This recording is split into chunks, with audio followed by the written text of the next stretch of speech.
Hello, and welcome to another episode of Better Than Before Breast Cancer with the Breast Cancer Recovery Coach. I'm back finally. I'm live again. I left on November 9th for a trip to Italy. We got back on the 18th. And the last two podcast episodes one, I didn't even put out an episode. I did send out an email with a list of some of the top 5 downloaded podcasts for people to listen to.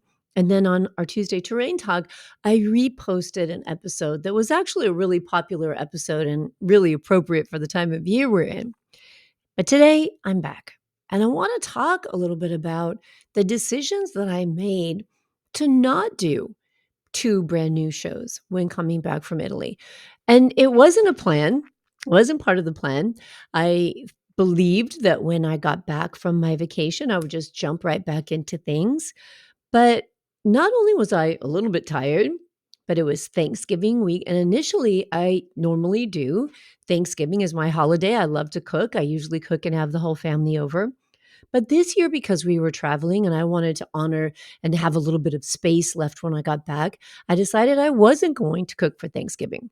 And then I got the call from my oldest son saying that my granddaughter really wanted a traditional Thanksgiving, and I can't say no to her, nor do I want to. So I said, okay, we'll do Thanksgiving.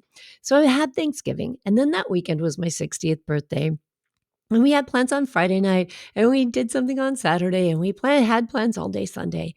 And really, when I stopped and I looked at the schedule, we got back from Italy on Saturday, which was my husband's birthday. And on Sunday is when I do my planning. On Sunday, I break out my calendar. I look at the upcoming week and make sure and check it against all the calls that my clients have scheduled, coaching calls, group calls, all that. And I looked at my schedule and I just said, I don't have the energy for all this, right? This is not happening. I could do it. I could push myself. I could stay up late. I could stress out about it, but I'm not going to because something really important has happened for me over the last several years, but especially when it comes to the last, I'd say 2 or 3 years when I've really become a student, like a focused and intentional student of manifesting what I want in my life and being really honest and transparent with where I'm at now and the capacity I have and answering that question that I've shared so many times on this show and that I ask myself daily, is this supporting my ability to heal?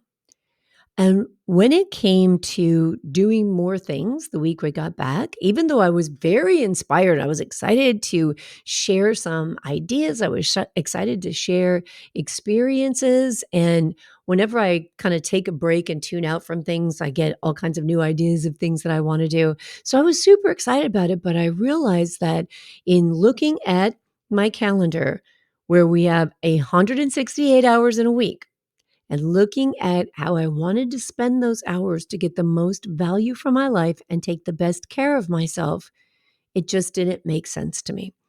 And I had other alternatives. So the reason I'm talking about that is not because I feel like I need to defend putting out new podcasts, but it's to share with you that when we are considering taking care of ourselves and when we're looking at what we want to do in the world, what we want to put out in the world, and what we tell ourselves we have to do, we have a lot of options, but we have to start with understanding that most of the pressure we put on ourselves comes from our thinking. If I had gotten home from that vacation and I had said to myself, if my thought was, I have to do a new podcast, I have to get these podcasts out. If I don't get a new podcast out, I'll lose touch with my audience or whatever other drama or story, then I probably would have pushed through it, done what I used to do years ago, overnighters or whatever it takes to get something done. Whereas now my thoughts have become, it's all going to be fine. I need to trust myself. And that's really the topic of this show, is learning to trust yourself, not just because of my own experience, which I just shared with you, but because I hear this often in my coaching. And trusting yourself doesn't only apply to deciding to not put out something new or to change a deadline or extend something, but it applies to everything. It applies to trusting ourselves to say the things that need to be expressed, to expressing our needs, our desires. It is important when we think about leaning into life. This is something I'm working on with my clients and my memberships right now, leaning into life, trusting yourself and your intuition that what you're doing is okay and that it's safe and that it's going to be okay. Learning to trust yourself more even impacts what you eat. I have so many clients who create so much stress for themselves with worry about what they should eat based on other people's opinions of what is the best way to eat. I'll share a funny story with you that comes to mind as I'm saying that. Years ago, I can't remember her name. There was a famous model, and I cannot remember her name. I'm going to look for this book and I'm going to post a link to the book in the show notes so you can get her name. But she was a famous model, beautiful, beautiful woman. And she wrote a book about eating raw food. And in the book, she tells her story of how raw is the only way, right? It cleared up her skin, it improved her digestion. She's a supermodel, so she was, of course, thin and gorgeous. And it was really kind of new in the trend of raw foods, like vegan and raw back in that time was not what it is today. But what I found interesting about it was that she was just this huge proponent. It's like raw is the only way. Eating raw food is going to make you feel better. It's going to fix every ailment. And when you read her story, you see that she went not from having a healthy whole food diet to eating a raw diet, right? It wasn't like she had a great diet and wasn't feeling well. She was living on alcohol spiked coffee in the morning. She was starving herself. She was eating junk food when she did eat. And when she spoke about the lifestyle choices she made before deciding to eat raw food, anyone would be sick on that diet. And anyone would feel better if they stopped eating that way and started eating real food. So, is it a raw food diet that changes everybody's life? Or is it the fact that she finally decided to eat some whole good food, right? And I see this a lot, so much in the food industry, I guess, in the book publishing industry, in the diet industry, right? We've got paleo and keto and vegan and carnivore, and who knows what the next new trend is going to be. And I love that we just call regular eating omnivore, the omnivore diet, like the person that eats like a human. Okay. But when it comes to all of these diets and all of these choices, what I hear more often than not is that my clients are confused and overwhelmed. And it's so important, and I love this. I love having clients that keep me on my toes. I love it when they do research and they ask tough questions. And I had a post in the Better Than Before Breast Cancer membership the other day from one of my awesome clients who loves doing research and is super informed. And it was an article from a well-known physician and well-known vegan advocate. In fact, his whole platform and his business and everything is about being a vegan to cure all of your ills. And she posted about it because basically he was trying to debunk the ketogenic diet. And she said, this is why it's so confusing when it comes to what to eat. Because here's a well known and well respected authority, and he's saying not only is veganism the only way, but ketogenic is like the opposite. It's the worst way. You shouldn't do it. And when it comes to things like that, it's a little bit, I could let myself get frustrated, but it's not worth the energy. But what happens is we get so caught up in other people's opinions and their interpretation of what the studies say that we forget to trust ourselves. Now, you might be listening to me and saying, well, Laura, you talk about a ketogenic diet. I do talk about a ketogenic diet because it works for me.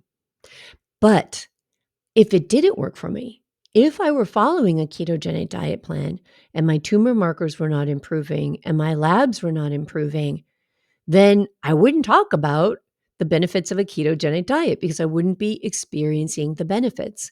But even as I speak about the benefits, it's out there for those people with whom it resonates. if it makes sense to you, if it sounds good to you, if it sounds like something you might want to try, or if you've tried it and it works for your body and you feel good and you have good energy and good elimination and a clear brain and your labs look good, awesome. But if you don't get those results and you're doing that, then it's probably not for you. And maybe a vegan diet is, maybe a vegetarian diet is, maybe an omnivore diet is. But the important thing is, it's not about what I say. I'm only here to give information.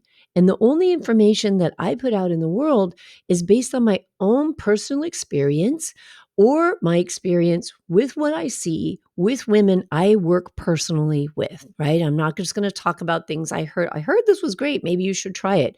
But I try it and I use it. And I do that because I trust myself. Now, if I were following the lifestyle plan that I'm doing now and suddenly I realized that it wasn't working for me, I would change, right? I'm not so 100% committed. And I don't care if somebody says, if you have cancer, you have to be on the ketogenic diet. I care about what I see in my labs. I care about how I feel. And I've learned to trust myself. When I speak with women who are struggling with being stuck in an emotional place, being stuck in making decisions about how to nourish their body. Therefore, they're just not making good decisions or choices about nourishing their body because they get in this indulgent emotion of confusion or overwhelm and therefore take no action. One of the comments that I hear when I speak to people that are in this place is, I don't know what to do, or it's never worked for me before. When it comes to trusting yourself, you must begin to pay attention to the language you use with yourself. If you want to trust yourself in whatever decision you're making, if it's about food, if it's about cancer treatment, if it's about a relationship, it's about a job, a hobby, a business, whatever it is, and you realize I'm uncomfortable here. I don't like the way this is or isn't in my life. I don't like it, but I don't know what to do. I've never tackled something like this before. I've never tried something like this before. Well, I tried something like that in the past and it didn't work. When you do that, you are completely undermining trust with yourself. And so I want to offer you a few thoughts, options to replace those ideas that undermine your ability to trust yourself. Because I've said this before, I'll say it again. I'm sure you'll hear me repeat it in future shows. But information is that thing that is out and around us. But answers are those things that are within us. Okay.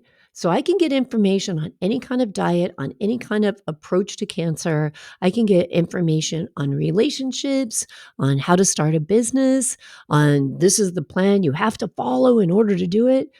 But when it comes down to taking action, I have to take that information, process it, and listen to myself, trust myself. Does this work for me? And I'll tell you another example of that is a mistake that I made in the beginning of doing online coaching. I think I've shared it before, but a long time ago. But I hired this coach because I didn't know how to do an online business. I didn't know how to start a podcast. I didn't know how to build an email list. I didn't know how to reach people with a message I wanted to get to them. So I hired this coach and they helped me. And they're like, here's what you have to say. Here's how you construct an email. Here's what you have to tell people. And I didn't know. And they were successful. And when they were telling me that, there was something in me that was like, that doesn't feel totally me. That doesn't feel totally comfortable. And I kind of argued with them, right? I pushed back. I said, I feel like for me, for my voice, for the people I want to reach, I don't know if that approach is really me. Like, I don't know if I feel good. Oh, no, you have to do it this way. You have to learn to get comfortable with it. Okay. All right. Well, let me try. And even as I started writing these emails with the guidelines that these people gave me, something just didn't feel right. But I did it anyway, against trusting myself, right? I gave my power away to someone else because I trusted their information more than I trusted myself. And what happened was I got an email back that literally made me sick, broke my heart. And it was from someone who was newly diagnosed. And she read me the riot act, and rightfully so. And she said, here, I reached out. Basically, what she said was, I reached out to you because she had heard something from me and she wanted support. And in return for reaching out with hope of getting support, she got a spammy email. Ugh, I literally wanted to vomit. It made me feel sick. It was exactly the opposite of what I wanted to put into the world. And I knew it when I was doing it, but I didn't trust myself enough at the time to do what I knew was right. Okay. That was the last time that I ever did that. From that point forward, no matter who my mentor was, no matter what kind of program I was in, I took the information they gave me, I processed it, and I said, now, how does this work for me?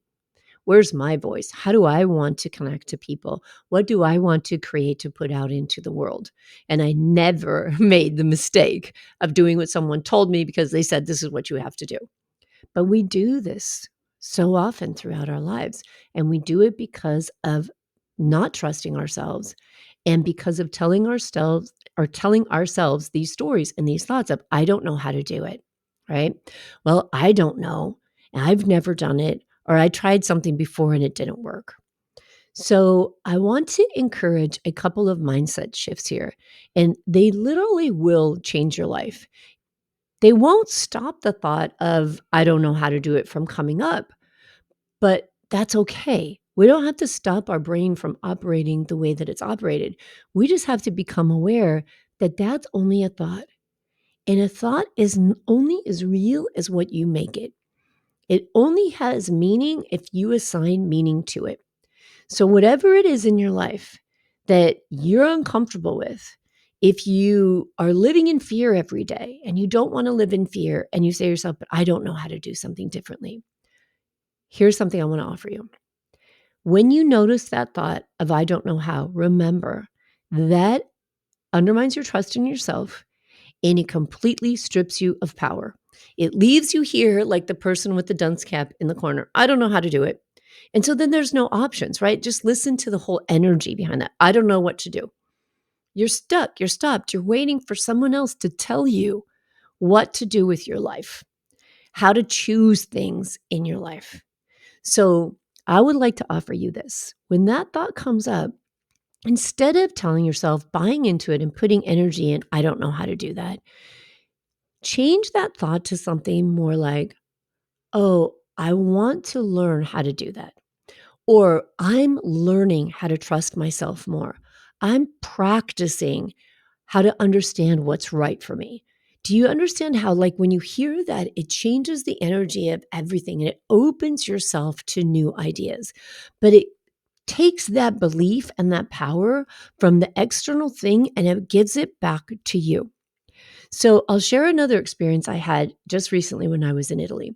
When I went to Italy, I decided that I was going to eat pasta if I wanted to. Wasn't like, I'm going to go in and I'm eating pasta every meal. No, but if I wanted to eat pasta at something, I gave myself permission. I'm going to eat like an Italian. I'm going to experience Italy like an Italian.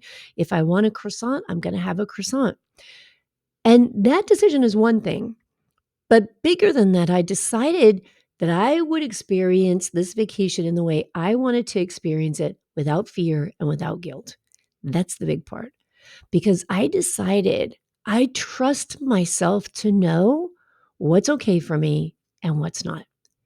I realized as I was on this vacation, I had this really cool shift. And I thought, ooh, I see where the energy of my trust is in the supplement or in the food program.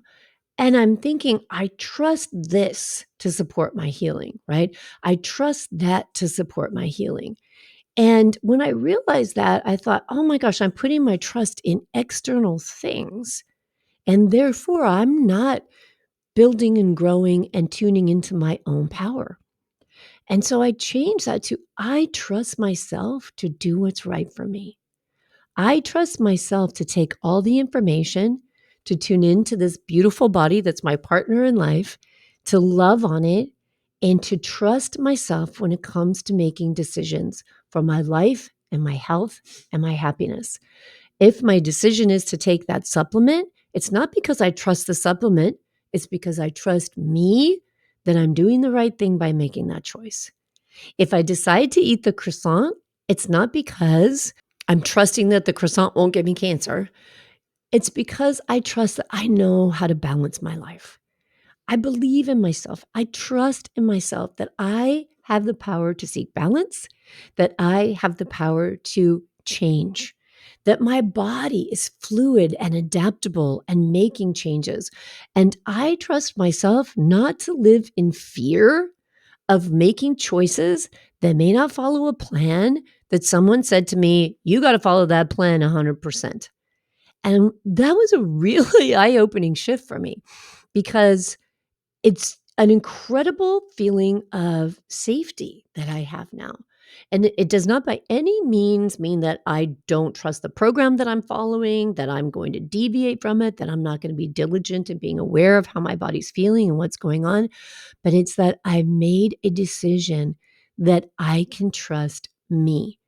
And that if I get to a point where I say, you know what, I feel like maybe these supplements are a little too much for me right now and I'm going to take a break. I'm going to trust myself to make that call. So people ask me when I say, you got to learn to trust yourself. This is oftentimes the response I hear. I don't know how to do that. Right. So I don't know how to do that comes up when we think of doing something new, when we're faced with a decision, or when we're just told to trust ourselves. Well, I don't know how to do that. Here's how you do it. This sounds so simple, and you're going to hear it, and you're just going to be like, what? But trust me, you just make a decision to do it. You literally get to this point where you say, I am done with feeling this way, which means confused, overwhelmed, ambivalent. Make a decision to be done with it. And when you make that decision, then you say, I trust myself to step into this future version of me. I may make mistakes along the way, but I trust myself enough to be aware of what I'm doing, to catch things that may not be working for me, and then to shift them again. How do you know if something is the right thing for you? You don't until you try it. How do you know you can trust yourself? Because you just decide to do it. You decide you are enough, you are smart enough, you know what you want, you know how your body feels, you know what you need, you know how you feel. And we have to take that energy and turn it back into us and realize what I'm feeling is what I'm feeling. I don't have to question it. I don't have to doubt it. I don't have to wonder if somebody else would agree that what I'm feeling is true. What I'm feeling is what I'm feeling. What I need is what I need. I get to own that. I get to embrace it. I get to trust it. And the way that I do that is by simply making a decision to say, I am going to trust myself, right? I am going to trust myself. I trust myself to gather the information. I trust myself to say, it's time to stop gathering information and make a choice. I trust myself to have my own back if the choice goes well or doesn't go well. I trust myself. This is a huge step in changing your life. Does trusting yourself mean everything will go right all the time and it will always feel good? It absolutely does not. But it means that you will love on yourself when that happens. You'll say, it's okay. I trust in myself and I'm human. I'm not perfect. And nobody knows if it's right until you do it. Like we only know the how and the what is right when we get to the other side of it. So will you make mistakes? Yes. Will you do or say things that you think, I wish I would have done that differently? Yes. But that's okay because you trust yourself to regroup. You trust yourself to take a different direction. And you trust yourself to say, I'm not going to hold this over my head.